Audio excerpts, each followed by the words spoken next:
ఒక ఒక సెన్సేషన్ ఒక టైంలో. సో ఇప్పుడు ఎలా ఉంది from there till now? Quite అయిపోయిందా లైఫ్? అదేనండి, అంటే ఈ సర్పాసింగ్ ఆల్ జానర్స్ అన్నారు చూడండి, అది I take it as a very big compliment అండి. ఎందుకంటే నా life, my first half of my life, first 6 years of my career అండి, మా ఫాదర్కి ఫైనాన్షియల్ ప్రాబ్లం వచ్చి అందరూ అనుకుంటారు నేను గోల్డెన్ స్పూన్, సిల్వర్ స్పూన్ అని, ప్లాటినం స్పూన్ అని ఏదో అనుకుంటారు, because my father was a director and producer. But రాముడు పరశురాముడు అనే ఒక సినిమా చేసి ఆయన ఫైనాన్షియల్గా బాగా దెబ్బతిని హార్ట్ ఆపరేషన్ అయ్యి ఆయన అప్పులు అప్పుడు 80sలో 34-35 లక్షలు ఉంటే, తర్వాత 6 సంవత్సరాలు నేను యాక్టర్ అయ్యి వాటిని అన్నిటిని పూడ్చాను. ఈ 6 సంవత్సరాల్లో నేను చేయకూడని సినిమాలన్నీ కూడా చేశాను. ఒక సంవత్సరం 18 సినిమాలు చేశాను తమిళ్లో. అవును. సో ఇది అందరూ ఏమనుకుంటారు, రికార్డు కోసం చేశాడు అనుకుంటారు, నేను డబ్బుల కోసం చేశాను యాక్చువల్గా.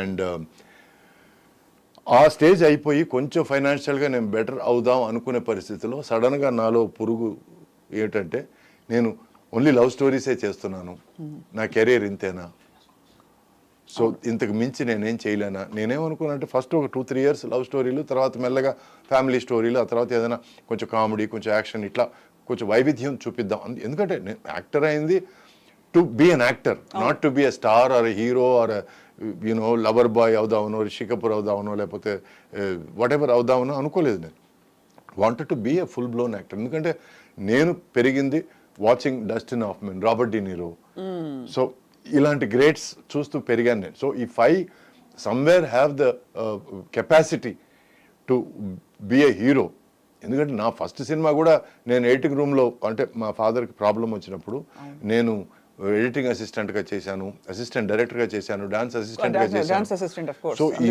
3 కలిపి నాకు ఆన్ ఏ గుడ్ డే 150 రూపాయలు వచ్చేవి. ఈ 150 రూపాయలు ఇంటికి తీసుకెళ్ళి మా అమ్మ చేతికి ఇచ్చేవాడిని. సో ఇట్లా నాకు 6 నుంచి 8 నెలలు నేను ఎలాగో ఫ్యామిలీని గడపగలను. ఈ టైంలో దేవుడి దయ వల్ల నాకు భారతీ వాసు 2 డైరెక్టర్లు క్యాన్లు ఎత్తుంటే వచ్చి, నువ్వు ఎవరు, రేపు ఆఫీస్కి వచ్చి నీకు వేషం ఇస్తున్నానంటే, ఏదో హీరో పక్క వేషం ఏదో అనుకున్నాను. ఆ తర్వాత తెలిసింది నాకు నన్ను హీరోగా ఎంచుకున్నారని.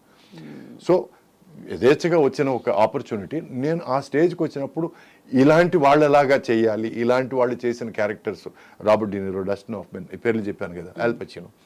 సో ఈ 3 దేవుళ్ళు నాకు ఆ టైంలో. చాలామంది అంటారు కమల్ హాసన్ గారు కూడా వాళ్ళ 3 అంటే బాగా ఇష్టం అని. So there were the greats in the 1980s.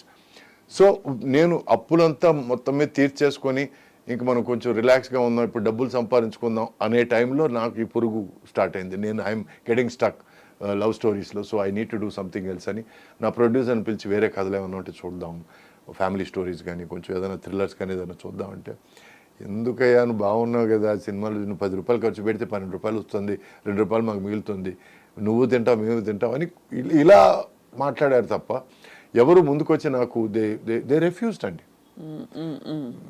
చేస్తే నీతో లవ్ స్టోరీస్ చేస్తాం, లేకపోతే వేరే హీరోయిన్ చూసుకుంటాం అంటే, అప్పుడు I had to take a decision. అప్పుడు ఒక ఇల్లు కడుతున్నాను, ఒక 40% అయింది. ఈ టైంలో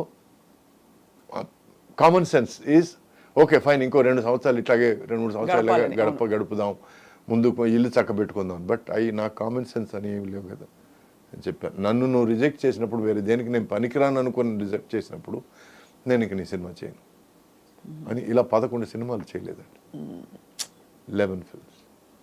సో దాంతో ఆ సగం కట్టేసిన ఇల్లు కూడా అమ్మాల్సి వచ్చింది. ఆ తర్వాత తమిళ్లో ఒక 7-8 నెలలు నేను ఖాళీగా ఉన్నాను. No work. ఎందుకంటే ఇండస్ట్రీలో వాళ్ళు ఏమన్నారంటే, అమ్మ పడమటాయా వాడు సినిమాలు చేయడండి, వాడేదో చాలా అప్పుడే ఏదో ఫైటింగ్లు అవి చేయాలి, యాక్షన్ చేయాలి, అది చేయాలని మోసేశారు కొంచెం. నేను అడిగింది ఏంటంటే కొంచెం థ్రిల్లర్స్, ఫ్యామిలీ స్టోరీస్ వెళ్దామండి, అక్కడ నుంచి మనం ఏదైనా కొంచెం నెక్స్ట్ స్టెప్కి వెళ్దామండి అని అనుకున్నా. ఈ టైంలో నాకు మొత్తం చుట్టూ అంధకార బంధనం లాగా కనిపించింది. నాకు ఐ డెంట్ అండర్స్టాండ్. అండ్ నేను ఇల్లు అమ్ముకొని బతుకుదేరు కంటిన్యూ చేసుకోవాలి కదా, బికాస్ అప్పటికి నేను సెటిల్ కాలేదు. అంటే మ్యారీడ్ లైఫ్, పెళ్లి చేసుకున్నాను, సెటిల్ కాలేదు, because it was not going very well. And ఈ కెరియర్ కూడా ఇలా జరిగినప్పుడు నేను ఇంక వేరే దారి లేకుండా నేను అక్కడ సురేష్ ప్రొడక్షన్స్ ఆఫీసు నాయుడు గారిని కలవడానికి వెళ్ళాను. ఆయన బిజీగా ఉంటూ హైదరాబాద్లో నేను ఎక్కువసేపు అక్కడ ఉన్నాను, అక్కడ కలువు, నేను నిశ్చితంగా మాట్లాడతాను నీతో అన్నారు. సో హైదరాబాద్ వచ్చి నాయుడు గారిని కలిసి నాకున్న ప్రాబ్లం నిజాయితీగా చెప్పాను, సార్ నేను యాక్టర్ కావాలనుకుంటున్నాను సార్, కానీ నన్ను అలో చేయడం లేదు సార్, నన్ను బొమ్మలాగా వాడడానికి ట్రై చేస్తున్నారు సార్, సో నాకు చేంజ్ కావాలి, డబ్బులు కాదు సార్, నాకు మంచి వేషాలు కావాలి, అంతే కదా, సరే ఓకే పో అని అన్నారు. మా ఫాదర్కి ఆయనకి బాగా పరిచయం అండి. సో నేను ఎందుకో ఆయన్ని అంకుల్ అని పిలవాలనిపించలేదు. అదే అంత రెస్పెక్ట్ ఆయన మీద as a producer, as a Pioneer, as a visionary. So ముందు నుంచి ఇప్పటివరకు నాయుడు గారనే పిలిచాను నేను. చిన్నప్పుడు ఏమైనా తెలియకుండా పిలిచుండొచ్చు కానీ అంకుల్ అని. బట్ కరెక్ట్గా అండి మీ నంబరు ఒక 15-16 days తర్వాత అక్కడ నుంచి ఫోన్ వచ్చింది, ఇట్లా పుట్టింటి పట్టుచీర సినిమా. సో అది రావడం ప్లస్ అది మాత్రమే కాకుండా అండి నాయుడు గారి సినిమా నేను చేస్తున్నానని చెప్పి దానివల్ల ఏమైందంటే పద్మాలయ నుంచి చిన్న కోడలు అనే సినిమా పిలుపు వచ్చింది. ఆ తర్వాత ఉషా కిరణ్ మామాశ్రీ అనే సినిమా పిలుపు వచ్చింది. నంబరు 3-4 నెలల పరిధిలో ఈ 3 సినిమాలు రిలీజ్ అయ్యి 3 సినిమాలు బాగా ఆడాయి. సో దాంతో నా లైఫ్ మళ్ళీ స్టార్ట్ అయింది. సో నేను 3 వచ్చి కొంచెం లేడీస్ ఓరియంటెడ్ సినిమాలు, ఫ్యామిలీ డ్రామా సినిమాలు. నేను తమిళ్లో నేర్చుకున్నది నేను ఇక్కడ పెట్టుకున్నాను. ఏమిటంటే వరుసగా 2-3 సినిమాలు ఒకే జానర్లో ఉండకూడదు. I wanted to do different stuff. అందుకే నేను సుమన్ గారితో ఒక సినిమా విలన్గా చేశాను, ముత్యాల సుబ్బయ్య గారి సినిమా. ఆ తర్వాత పరువు ప్రతిష్ట అనే సినిమా సుమన్కి విలన్గా చేశాను నేను. ఆ తర్వాత ఫుల్ బ్లోన్ విలన్ దొంగాట. ఆ తర్వాత మళ్ళీ చిరంజీవి గారితో సినిమా ఇద్దరు మిత్రులు. I was happy doing different stuff, ఎందుకంటే ఇట్ గేవ్ మీ ఫ్రీడమ్. ఎందుకంటే ఇప్పుడు రొమాంటిక్ అంటే ఒకే లుక్, నువ్వు లేకుండా నేను చచ్చిపోతాను, ప్రాణదాసి, ఇవన్నీ ఈ డైలాగులు బోర్ కొట్టిపోయిందండి. So I needed to do something different. ఈ టైంలో Ammoru was a godsend. ఎందుకంటే నాకు there was drama, there was thrill and the same time amazing VFX. It was a trademark film. So దానివల్ల ఎందుకు ఇంత నేను కథ చెప్పానంటే అది చెప్పండి it's very interesting to see. అంటే అది చాలా సాహసోపేతమైన, మీరు చెప్పినట్టు నిజమండి. అలా కంఫర్ట్ జోన్లో ఉండిపోవడం వేరు, కానీ మీరు ఆ రిస్క్ తీసుకుని దాని కష్టాలు పడి నలిగి మళ్ళీ బయటకు వచ్చి అది అంటే నేను ఎవరి మీద కంప్లైంట్ చేయడం లేదు. అప్పట్లో నేను తమిళ్లో మ్యాక్సిమం తీసుకునేది 5 lakhs అండి. ఆ తర్వాత నాయుడు గారి సినిమా ఒక 3 నెలలు దాటి షూటింగ్ ఉంటుందని చెప్పినప్పుడు నేను ఇంకో సినిమా ఒప్పుకున్నాను. పేర్లు వద్దు, మనుషులు వద్దు.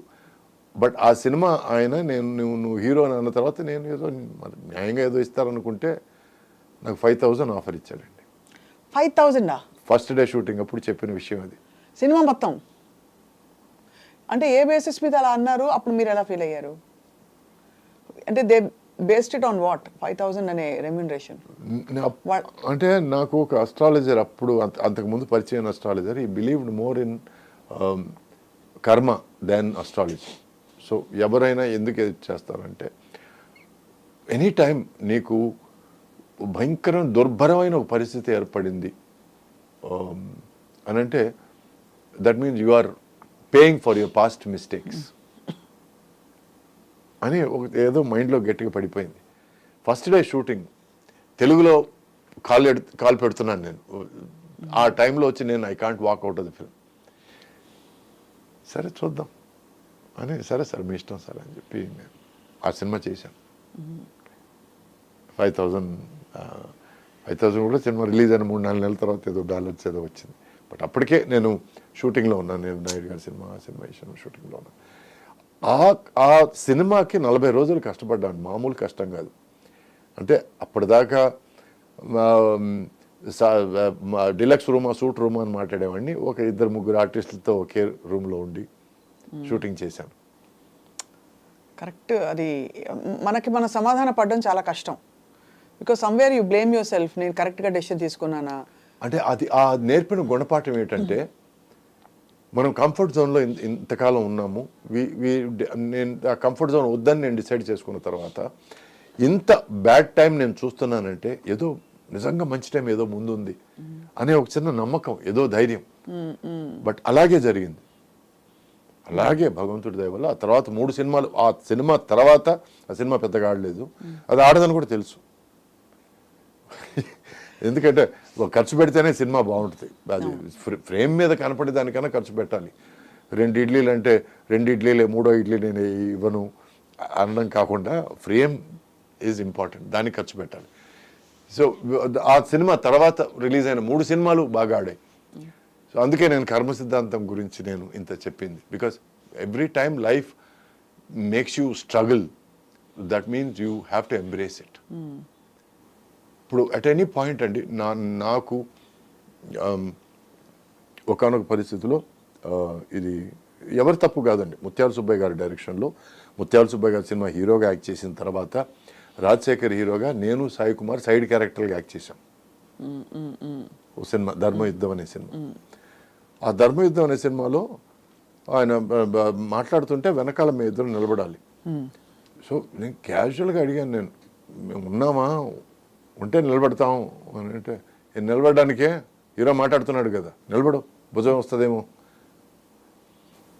సరే ఓకే, ఇది పడదాం అని అనుకున్నాను. So it is not anybody's fault అండి. ఆ పరిస్థితి వాళ్ళని మాట్లాడిస్తుంది, ఆ పరిస్థితి మనల్ని పడనిస్తుంది.